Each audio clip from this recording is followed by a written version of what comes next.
আল্লাহ তুমি সব কিচ্ছু জানো, হে আমার প্রভু তুমি আমাকে মাফ করে দাও। আমার আল্লাহ বলে, তারপরও যদি তোমাদেরকে আমি মাফ না করি, তারপরও বান্দা তোমরা আমার রহমতের দরজা থেকে ফিরে যাইও না।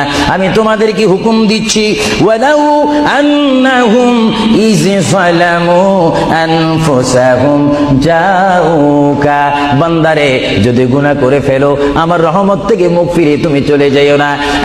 বান্দা, আকাশ পরিমাণ যদি গুনাহ করো, পাতাল পরিমাণ যদি গুনাহ করো, সাগরের পানি পরিমাণ যদি গুনাহ করো, পাহাড় তুলনায় যদি তুমি গুনাহ করো, আমার দরবার থেকে তুমি নিরাশ হইও না।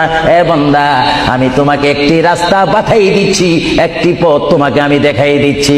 সেই পথটি কোন পথ তোমরা জানো? ওয়ালাউ আন্নাহুম ইয যালামু আনফুসাহুম জাউকা, বান্দারে যখন তোমরা বরবাদ হয়ে যাবে তখন তোমাদেরকে একটা পথ আমি তোমাদেরকে দেখাই দিলাম, সেই পথটির নাম হচ্ছে আমার রাসূলের মদিনা। জোরে বলেন সুবহানাল্লাহ।